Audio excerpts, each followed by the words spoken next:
Bonjour, bonjour à tous. Aujourd'hui, j'ai le plaisir d'accueillir Philippe Gamba qui va nous parler des obstacles que l'on a dans nos réflexions intellectuelles en analysant les encombrements psychologiques et intellectuels que l'on appelle scories. Alors Philippe va se présenter un petit peu, mais je peux vous dire déjà que il a un doctorat en philosophie, il a travaillé de longues années dans des responsabilités, on va dire, transversales au gouvernement de Monaco. Et il est très intéressé pour nous aider dans la progression de notre conscience. Je le remercie d'être là et j'espère que cette vidéo vous plaira. Merci d'avoir accepté mon invitation pour nous parler de choses importantes et qui vont nous faire réfléchir, qui vont attirer notre curiosité sur tous ces enseignements. Et je peux vous laisser la parole. Alors, je vais commencer par quelque chose d'un peu plus personnel. Pourquoi je m'intéresse aujourd'hui au nettoyage, quelque part, de la conscience? Parce qu'il y a une cinquantaine d'années, je me suis présenté à un concours littéraire qui s'appelait « La pollution de l'esprit, et alors ?» Et alors je n'ai pas gardé le document, mais je m'en souviens. Et je pense qu'à l'époque, ce qui était important, c'était plus les joutes littéraires que la vie du monde réel. Donc, pour les élèves qui étaient soi-disant brillants en classe de terminale, on leur proposait des sujets sur lesquels ils faisaient quelque part un jeu. Alors que 50 ans après, je m'aperçois qu'aujourd'hui, on ne joue plus du tout avec ces notions-là. C'est quelque chose qui est devenu dramatique, qui est plein de scories et qui, en définitive, ne permet plus de parler proprement des affaires du monde sans être totalement oblitéré par des dizaines et peut-être même des centaines de scories. Donc vous pensez quelque part que c'est devenu un obstacle au bon fonctionnement de notre société, en fait? C'est devenu important comme problème? Oui, c'est d'autant plus devenu important qu'il y a des sujets qui sont de nature polémique. Justement, tout ce qui est la pollution est perçu soit par certains comme un faux problème, soit par certains comme un problème dramatique qu'il faut absolument résoudre, sinon on va tous mourir. Et je pense qu'entre les deux, il y a ce qu'on appelle la raison. Et on a souvent l'habitude de dire de certaines personnes qui sont ou tristes, ou fermées, ou tout simplement non affectifs, alors qu'en réalité, je pense que c'est une véritable chance aujourd'hui de pouvoir sortir de l'affect. Sortir de l'affect. Et donc pour vous, le fait d'analyser ces scories, c'est un moyen de prendre de la distance et de sortir de cet affect, d'être plus raisonnable dans sa réflexion, c'est ça? Mais ça devient difficile de prendre de la distance, parce que les médias embrouillent tout. Il m'est arrivé quelque chose d'assez particulier. Je suis allé visiter un pays qui, selon les médias, était terriblement sinistré, au bord de la faillite, etc. Il n'y a pas si longtemps, d'ailleurs je ne dirais pas lequel, pour ne pas créer de polémique. Mais en réalité, quand j'ai été dans ce pays, je me suis aperçu qu'il y avait certains désordres mineurs, mais que les gens eux-mêmes sur place n'avaient absolument pas le sentiment d'avoir souffert de quoi que ce soit. Et vous, quand vous l'avez vu, vous n'aviez pas du tout l'idée de voir ce pays dans cet état-là. Vous étiez agréablement surpris, c'est ça? J'ai été très agréablement surpris parce que les médias avaient fait un méli-mélo de sensiblerie et de destruction totale et tout, etc. Alors que finalement, les pouvoirs publics avaient pris le dossier en main et que, bien sûr, il y avait des problèmes. Oui. Mais la population était la première étonnée de voir des étrangers arriver. Inquiets, très inquiets. Voilà. Oui, d'accord. C'est un exemple, mais qui est parlant pour ce qui est en train de se passer aujourd'hui. D'accord. Et le rapport avec votre concours que vous aviez fait jeune, ça parlait de quel sujet en fait donc? Le sujet de mon concours à l'époque était la pollution de l'esprit. Mais aujourd'hui, le mot pollution est presque passé de mode. On ne parle plus de pollution, parce que c'est un gros mot quelque part. Et à l'époque, on nous demandait, oui, bon, l'image était quelque part un peu belle, un peu parlante, parce que l'esprit est vraiment très pollué aujourd'hui. Mais il est très pollué à la fois consciemment et inconsciemment. Il est pollué par les médias, comme on a vu. Il est pollué par les mensonges. Il y a de véritables mensonges, justement, qui sont dits, qui sont à la fois d'ordre naturel, comme le pays dont j'ai parlé, ou d'ordre intellectuel. Donc il y a une sorte de stigmatisation polémique de tous les dossiers, quels qu'ils soient. Donc on doit d'abord s'éloigner beaucoup de cette espèce de magma qui est en train d'envahir un peu d'envahir de manière totale, et on oublie souvent le véritable enjeu. Le véritable enjeu, c'est quand même d'arriver à revivre plus ou moins ensemble sans l'ombre d'une polémique, sûrement pas, parce que c'est quelque chose qu'on ne peut pas faire aujourd'hui, mais du moins en prenant le recul nécessaire. Voilà. Et alors, d'après vous, quels sont les outils pour prendre ce recul ou pour reconnaître les scories qui nous empêchent de prendre ce recul? Oui, c'est une question véritablement intéressante qui met en avant énormément de scories. Donc, avant de dire quelque chose sur le fait de trouver une solution, je crois que le plus important, c'est d'abord de remédier aux scories. Ouais. Alors, pour remédier aux scories, je regarde un peu, je me suis fixé un certain nombre de points. Voilà. Il y a tout ce qu'on appelle les biais. Donc, aujourd'hui, on est un spécialiste du biaisage. Donc, on répond jamais directement. Il y a toujours une raison, c'est toujours pas ma faute, c'est toujours l'auto, etc., etc. Après ça, il y a, on pourrait dire, des conditionnements qui sont beaucoup plus puissants qu'avant sur le plan socio-culturel. D'accord. C'est-à-dire que lorsqu'on n'approfondit pas un dossier, on arrive très vite à trouver des facilités d'expression qui n'apportent strictement rien. Et ça, il faut les gommer. Il faut gommer toutes ces scories-là. C'est-à-dire qu'on interprète le dossier faussement, en fait. C'est comme si on faisait un travail à l'envers. Et d'ailleurs, alors, je ne voulais pas en parler tout de suite parce qu'on va dire après ça, et oui, mais il est prétentieux. Mais en réalité, il y a une chose qui est très caractéristique, c'est qu'aujourd'hui, il y a une montée de l'inculture. Une montée énorme de l'inculture et de la désinformation. C'est-à-dire que les deux ensemble, c'est dramatique. Et ça influence, un troisième point, c'est un non-souci d'intelligence des choses. Oui. Voilà. C'est-à-dire qu'on se dit, oulala, pourquoi aller chercher ça? Pourquoi aller trouver des explications alors qu'en réalité, tout est simple, on s'en fout. En gros, c'est ça. Voilà. C'est la facilité, hein. La facilité liée à l'inculture, à l'inconstance et surtout, alors, in fine, se laisser dominer par une emprise psychologique. C'est ça. C'est-à-dire s'énerver dans n'importe quelle situation, même être heureux dans n'importe quelle situation, c'est pareil. C'est qu'en réalité, on est dominé et manipulé par une sorte d'inconscient collectif de la joie et de la peur, de la peine, de tout, quoi. Oui, on est un peu contraint, entre guillemets, à trouver le plaisir dans des choses qui sont déjà préparées pour alors ça, le plaisir dedans. C'est encore autre chose. Il y a un kit fait livrer, voilà. Et on espère qu'on pourra se servir de ce kit pour jouer, pour faire beaucoup de choses. Et alors, ce kit est très dangereux parce qu'il répond à une certaine forme d'intelligence. Par exemple, l'intelligence artificielle. Si on ne sait pas s'en servir, on sort n'importe quoi. Si on sait s'en servir, c'est dramatique. On gagne un temps fou.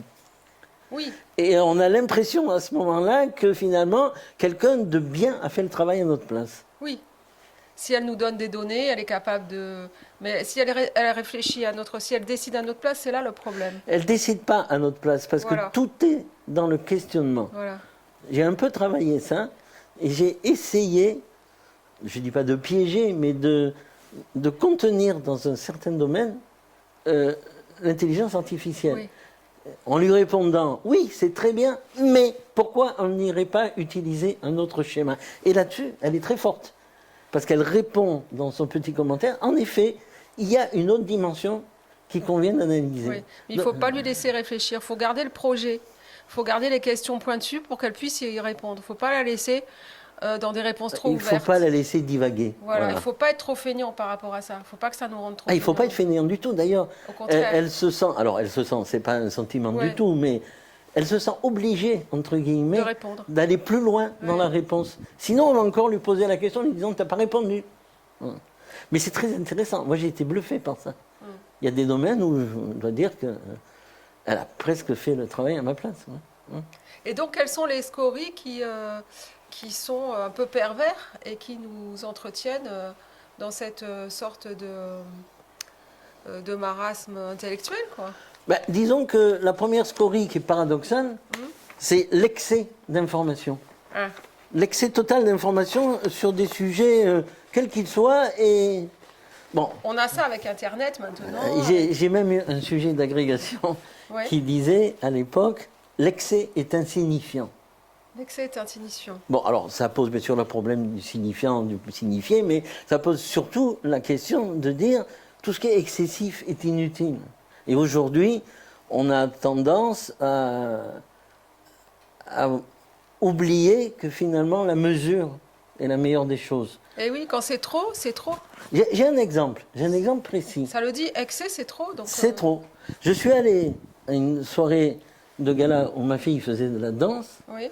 et il y a ceux qui sont sur la scène qui dansent, et il y a ceux dans la salle Qui remue. qui essayent de montrer aux gens que c'est eux les gens importants, et qui remuent en permanence et qui crient jusqu'à supprimer le spectacle. Ouais. Et ça, c'est une vraie dérive. Voilà, D'accord. c'est ça. Et vous avez d'autres exemples de ça, de trop, d'excès? Ah ben, l'exemple, on en a tous les jours. Oui, allez-y. Par exemple, il y a un président bien connu Oui. qui joue dans l'excès. D'accord. Mais je pense qu'il n'est pas aussi stupide qu'on veut bien le dire. Je pense qu'il y a des moments où il a compris que malgré lui, ça marchait. Et donc, Vous croyez qu'il est dans l'excès sans vouloir avoir l'effet de l'excès? non, ah non, non, parce qu'il est quand même très influencé lui Voilà. aussi, D'accord. personnellement. Mais il s'est dit, comment se fait-il que ça marche? Et c'est un exemple parmi d'autres, mais ça pourrait être valable aussi pour d'autres présidents qui donnent sur le côté un peu extrême, un peu terroriste et tout. Je pense qu'ils sont eux-mêmes étonnés par l'écoute qu'ils ont d'une partie non négligeable. Il y a plusieurs centaines de millions de personnes qui les suivent. Oui, après, il y a des fans. Hein, aussi. Ah ben il y a des failles, mais c'est un jeu. Des fans, ça des aussi. fans.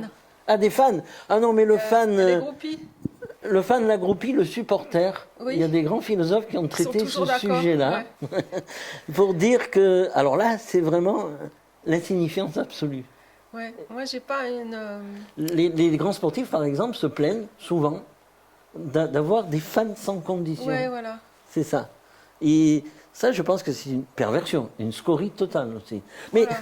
le problème, c'est qu'elles s'ajoutent sans arrêt les unes aux autres. Et on finit par se demander si on pense vraiment quelque chose ou rien. Il y a un nihilisme dans ces excès de la D'accord. jeunesse aujourd'hui. Voilà. Un autre exemple peut-être de scorie excès? Ou une autre scorie? Pour qu'on voit à peu près, pour qu'on voit, qu'on essaye de parcourir ce dont Oui, cela bah alors, parle, en fait. il y a quelque chose de très particulier, c'est la pensée rapide non pensée. D'accord. La pensée rapide, non pensée. Non pensée, parce que ce qui est important dans plusieurs manières de réagir du monde, même chez les philosophes, Ouais. c'est la pensée lente. Ça ne veut pas dire qu'elle est lente, ça veut dire qu'elle Elle se structure. imagine, elle se structure autour de tout un tas de données très précises qui permettent à la fin d'éviter de dire des bêtises. Oui. Voilà. Et puis d'avoir cette pensée qui se crée. Et qui Et se qui n'est crée. pas avortée, en fait. Elle n'est pas avortée et en même plus elle existe. Elle peut même être Voilà. écrite au bout d'un moment. Enfin, écrite soit par ordinateur, soit par. C'est pareil. Hein. Elle peut être en discutée, elle peut être. Elle peut exister, quoi, carrément. Voilà. D'accord. Elle peut même être travaillée, elle peut. Oui, elle peut travailler, il peut y avoir des discussions sérieuses là, de gens qui s'écoutent, qui peuvent, pas seulement qui s'entendent, mais qui s'écoutent. Et alors, cette pensée rapide, elle est due à des scories? Ah, je pense que c'est la résultante d'un brouhaha de scories lié à une émotion affective non réelle. C'est quelque chose qui est, oui, qui est du pur affect, mais qui n'est pas de l'ordre de la pensée, quelque part.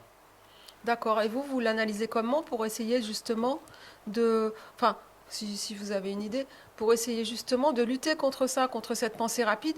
Quelqu'un qui nous écoute et qui se dit, tiens, est-ce que moi j'ai une pensée rapide? Et si je l'ai, comment déjà je la reconnais? Parce qu'elle arrive vite. Si quelqu'un pose la question, est-ce que j'ai une pensée rapide? C'est qu'il a pris la lenteur de réfléchir à son problème. Oui, d'accord, mais pour dire, est-ce que je vais pouvoir lutter contre ça? C'est que quelque part, comment vous la reconnaissez? Je pense que quelqu'un qui a une pensée rapide ne pense même pas à lutter contre elle. Mais alors, ça veut dire qu'on ne peut rien soigner? Non, mais ça, c'est de la pathologie perverse qui vient de bien ailleurs. L'idée de la pensée extrêmement rapide, extrêmement furtive, mais qui n'a aucun sens, aucune réalité, c'est la résultante de toutes les autres scories. Il faut quand même qu'on arrive à la reconnaître, parce que le but, c'est d'arriver à aider à ne pas avoir ces pensées-là, ou peut-être que quelquefois dans notre vie, 99% du temps on va bien, et 1% du temps on a des pensées rapides. Comment on peut les reconnaître? Je vous trouve très optimiste. Et oui, parce que moi, ce que je veux, c'est... Très optimiste, parce que les pensées rapides, 1%, oui, ça me paraît impossible. Alors, même chez les gens qui ont des pensées lentes, quelque part, selon la définition qu'on a vue, c'est quand même, je sais pas, moi je dirais entre 20 et 30%. C'est pas quelque chose qui aujourd'hui est anodin. 1% de pensée rapide, c'est pas grave du tout. 20%, ça commence à être dangereux. Et chez certains, on est à plus de 80. Donc là... Et vous les reconnaissez parce qu'en fait, elles arrivent très, très vite et elles sont en même temps émotives, c'est ça? Elles sont émotives, elles arrivent très vite et puis elles naissent à partir d'une inculture. C'est-à-dire qu'une personne qui a un bagage est vite. C'est-à-dire qu'elle ne prend pas plein de choses en considération, elle est sur des a priori où elle juge des choses rapidement. Oui, et puis alors, est-ce que c'est utile? Il y a des gens qui disent que finalement, ne pas se poser trop de questions, c'est pas plus mal. Quand c'est urgent et qu'on a affaire à quelque chose de très urgent, oui, il faut réagir très vite. Oui, mais bon, moi j'ai eu la chance d'avoir un travail d'urgentiste à faire. D'accord. Il y a mon souverain qui est mort en 5 jours, donc l'État a dû demander à quelqu'un... un technicien spécialisé là-dedans, de gérer ça. Mais justement, le gros problème, c'est qu'il ne faut surtout pas prendre des décisions rapides sur un sujet très rapide. Il ne faut pas. Oui, ils ont pris quelqu'un qui pouvait avoir un recul sur une urgence. Voilà, et qui en même temps a géré l'urgence, mais avec du recul. Sans pensée rapide. Sans pensée rapide. C'est un challenge. Eh oui, faut être formé pour ça. Oui. C'est comme quand vous intervenez sur un accident, si vous n'êtes pas formé, vous allez devoir faire les choses rapidement, vous allez les faire mal, il vous faudra que vous preniez beaucoup de temps, alors que celui qui a déjà réfléchi à ça, il va mettre en place des choses qui vont être structurées et réfléchies en amont. C'est ça, structure aussi cérébrale. Oui, je pense que ce métier, d'ailleurs, est valable dans tous les métiers. Oui. Pas seulement en médecine, et pas seulement en urgentiste spécialisé. Non, je pense que dans tous les métiers, il faut quelqu'un qui, à un moment donné, puisse fédérer tout le système sans prendre de décisions violentes, rapides ou incomplètes. D'accord. Donc d'après vous, pour lutter contre ces pensées rapides qui sont inutiles à des moments, il faut augmenter sa culture et se dire, je vais réfléchir à ce qui a motivé cette pensée. Est-ce que c'est vraiment ce que je pense en fait? Vous croyez qu'on peut faire ça? Est-ce que c'est vraiment ce que je pense, ou est-ce que je pense ça parce que je suis jaloux d'un tel, parce que j'ai telle émotion? Il y a ça, bien sûr. Mais c'est quand même de l'utopie de croire qu'une grande partie de la population va se dire, quand même, je pourrais me cultiver, ça pourrait m'aider à réfléchir. Non, mais parce que moi, ce que je veux, c'est la médecine de la conscience, c'est essayer de soigner notre conscience. Et elle est assez intelligente pour se soigner. C'est pas une conscience de fourmi, et encore, les fourmis, elles sont... Vous voyez? Oui, et encore, y a-t-il des fourmis chez nous? Bon, alors, on va être optimiste. Voilà. Alors vous savez que moi, de nature, je ne suis pas forcément Je sais. optimiste. C'est pour ça que je vous pousse. Mais vous avez tout à fait raison. Et je trouve que vous avez... Je vous écoute, hein, parce qu'en vous écoutant, je me dis peut-être que je pourrais quand même avoir une petite once d'optimisme quelque part. Alors, on va essayer. Et si vous ne l'avez pas maintenant, vous nous l'enverrez en dessous de la vidéo en message. D'accord. Hein? Et puis je vous... Et si vous avez l'idée là, maintenant, vous nous la dites à n'importe quel moment parce que c'est la priorité. Oui, mais je vous demande de m'aider pas mal là-dessus Je vous aussi. Et quelquefois, on peut avoir des opinions, des pensées, peut-être des pensées rapides aussi, ou même des pensées que l'on croit réfléchies, et qui ne sont pas vraiment conscientes, c'est-à-dire que les pensées sont conscientes, mais les raisons, elles nous échappent. On pense quelque chose, quelquefois même on peut s'en vouloir, on peut se dire oh, je pense ça, je suis pas bien. Et quelquefois ça peut nous échapper, toutes ces raisons. Et, Mais ce qui est intéressant dans ce que vous dites là, oui. c'est que vous êtes déjà dans le domaine de la réflexion de l'autre. Ben oui. C'est-à-dire que l'autre se dit oulala, mais j'ai peut-être des biais socioculturels, des choses comme ça, qui ne marchent pas tout à fait. Je suis dans un contexte très précis, je suis même formaté dans mon enfance. Mais ça c'est gagné, c'est après. C'est gagné, mais que c'est comme ça qu'on va pouvoir... Ce qui est dur, c'est au départ. D'accord, de s'en rendre Ces compte. personnes qui n'ont absolument pas conscience. Justement, on est là pour montrer que ça peut exister à partir du moment où vous le savez, vous pouvez en avoir conscience. Oui, mais donc vous dites qu'au niveau socio-culturel... Oui, mais ces personnes vous regardent souvent un peu perplexes en disant mais non, mais pas du tout. Tant pis. Tant pis, d'accord, mais elles vous disent non, non, pas du tout.